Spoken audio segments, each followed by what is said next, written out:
All right, joining me now is Ted Terry. He's running for U.S. Senate in Georgia. So Ted, welcome. Hey, Cenk, how you doing? Thanks for having me on. No problem. So first of all, you're mayor of Clarkston, Georgia. Tell us a little bit about that. Just for folks who don't know you at all, what were you doing before you ran for mayor? How'd you, you're a young guy. How'd you become mayor? Let's start there. Yeah, well, I've been working in politics since I was 17 years old. I volunteered on a presidential campaign in 2000 in Florida. I've lived in Georgia for over a decade now. I've literally worked as a field organizer, field director for a state Senate campaign, trained canvassers for Barack Obama's 2008 campaign, fundraised for a U.S. congressman, ran a statewide campaign. And I found myself in Clarkston about 8 years ago. Clarkston is known as the most ethnically diverse square mile in America. And we've been receiving refugees for over 30 plus years. So half our population is foreign born, 40 nationalities, 60 different languages. And I ran because the mayor at the time was saying that we should pull back our welcoming stance for refugees. And thankfully I won with 52% of the vote. And I've been mayor the last 6 years now. And how'd you win? So, because as a young guy, I mean, you worked in politics before, but how do you get into a race? Less likely to have big money supporting you. You got more progressive positions. What was your campaign strategy that proved successful? Well, number one, you just knock on doors. And I spent a lot of time knocking on doors. Clarkston's a small town, so it's not a lot of votes, but people demand your attention when you knock on their door. They invite you in. They want to know that you're with them. And in fact, actually, because Clarkston's so diverse, I went to a council meeting earlier in the year in 2013 before I ran. And I noticed that there wasn't much diversity at that city council meeting.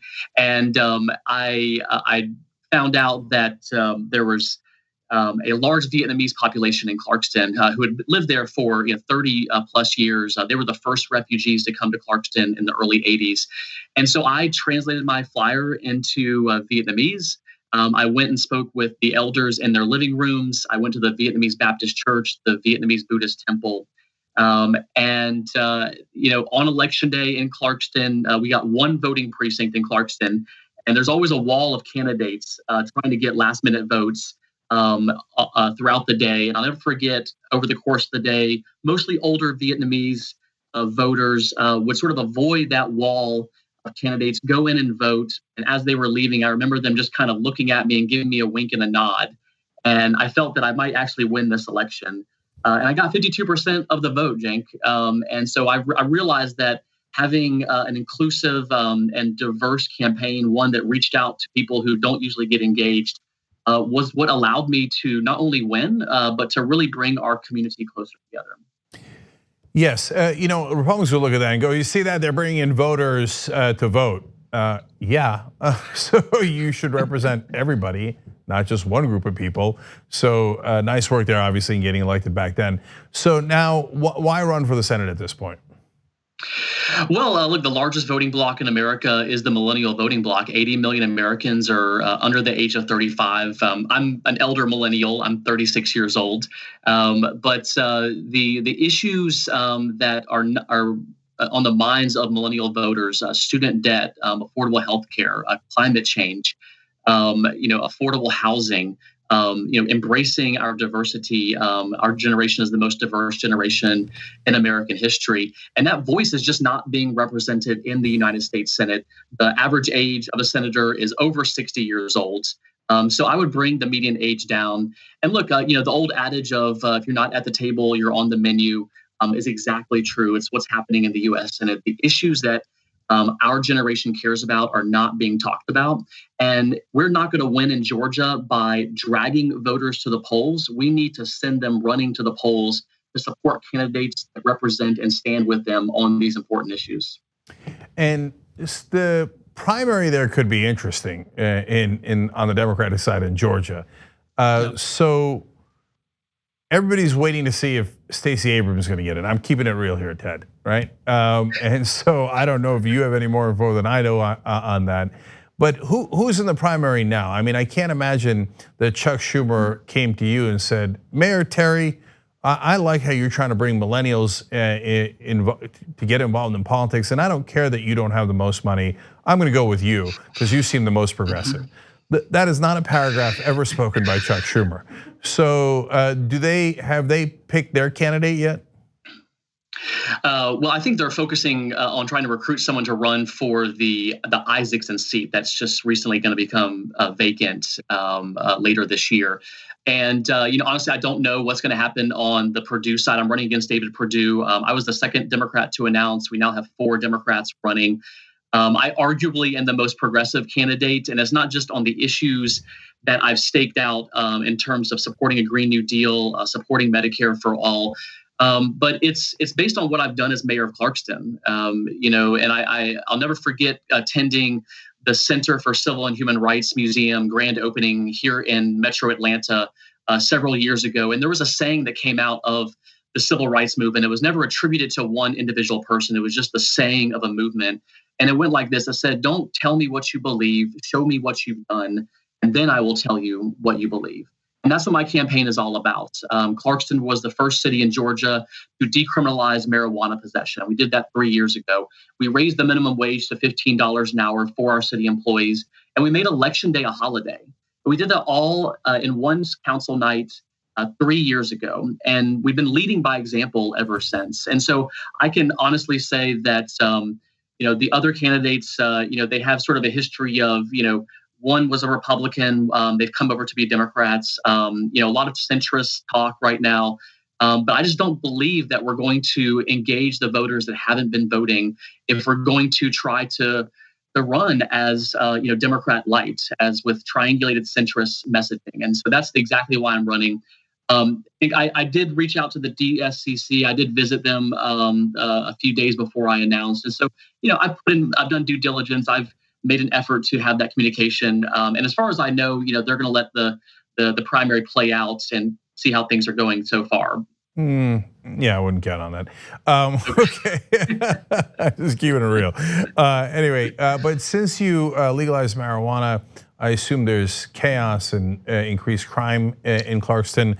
And since you increased minimum wage for government workers, obviously your city's now bankrupt, right? All that clear? No, none of that's happened. In fact, Clarkston has continued to be one of the safest cities in Georgia. There's 500 municipalities in Georgia, and we've been consistently ranked the top 40, top 50 safest cities in Georgia. In fact, actually, our crime rate has declined over the last several years.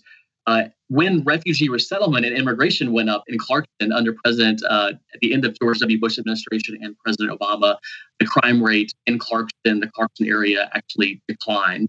And so I'm proud to say that actually 12 other cities in Georgia, including the big city of Atlanta, Savannah, Macon, Augusta, even the small town of Ludowici, Georgia, have all followed Clarkston's lead, passing a decriminalization ordinance covering almost 1 million people, protecting them from life-ruining arrest, jail time. And then, of course, $15 minimum wage 3 years ago was the minimum living wage based on what all the economists said here in Metro Atlanta. The rent is too darn high. Housing costs have gone up. Transportation costs. It's just more expensive to live in Atlanta. And so as a result, our employees in Clarkston are very happy. They're very loyal. A very low turnover rate in our city staff, which actually saves us money in the long run. And we have very committed employees. And so for us, it's been a win-win. The city hasn't gone bankrupt. We've grown the budget. We've been able to expand and increase infrastructure spending on green spaces, on walkability, bikeability. And I think Clarkston's thriving because of it. Yeah. By the way, it's of course not at all surprising that crime would go down. Every study has shown that, unfortunately, the Americans that are most prone to crime are natural-born citizens. They are 4 times more likely to commit crime than documented immigrants and twice as likely to commit crime as undocumented immigrants. So if you want to make your cities, towns, and states safer, bring in refugees.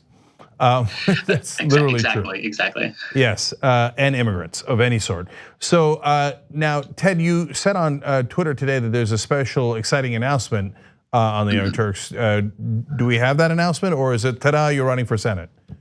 That's right. Well, I'm coming out in full support of Medicare for All. I have been, the last 3 months I've been campaigning. I've gone to over 24 counties. I've been listening to people all over Georgia, from the coast, from the mountains to rural Georgia, suburban and exurban. And the issue that really is at the core of my support for Medicare for All is the coming long-term care crisis that we are going to find ourselves in this country. I worked as a nursing assistant through college. I saw firsthand how difficult it is to age and to exist in a long-term care system in this country. It's gotten worse. It's going to get more expensive. It's not only an issue of dignity for our elders, but it's also an issue of women's equality. 2/3 of caregivers in this country are women. And what we're finding more and more is that there will be millions and millions more people, parents, family members, relatives, who will need the care of other family members. And it's going to be women that are going to bear the brunt of that. They have historically.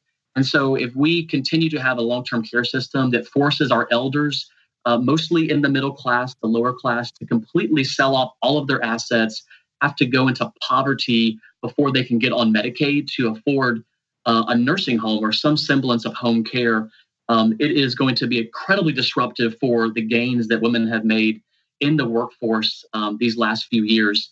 And the only way that we're going to keep Medicare solvent and to cover the upwards of 40 million people that are going to be in the long-term care system by the time I am, 30 years older, is to have a truly universal system. We all have to pay into it. This is something that our country can financially sustain. It's going to save us money in the long run, and it's going to make sure that our elders, our mothers, our sisters, our aunts are going to be well taken care of and respected.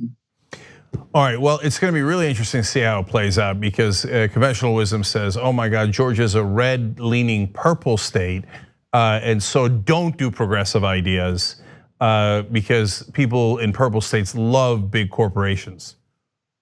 Okay, I don't really believe that, obviously, but Ted Terry, mayor of Clarkston, Georgia, is running for United States Senate, and he's going to test out that theory. He's going to run on progressive issues like Medicare for All and see how it goes. So tedforgeorgia.com is the website, tedforgeorgia.com, and we will have the link down below if you're watching later on YouTube or Facebook. You just click on it, check out the information, and donate if you can. Ted, do you take corporate PAC money? No corporate PAC money, no corporate lobbyist money, just people powered. All right, there you go. So the small dollar donations make all the difference. Yes, thank you. Ted, thanks so much for joining us. I really appreciate it. Thanks, Cenk. Thanks for watching the Young Turks. Really appreciate it. Another way to show support is through YouTube memberships. You'll get to interact with us more. There's live chat emojis, badges. You've got emojis of me, Anna, John, JR. So those are super fun. But you also get playback of our exclusive member-only shows and specials right after they air. So all of that, all you gotta do is click that join button right underneath the video. Thank you.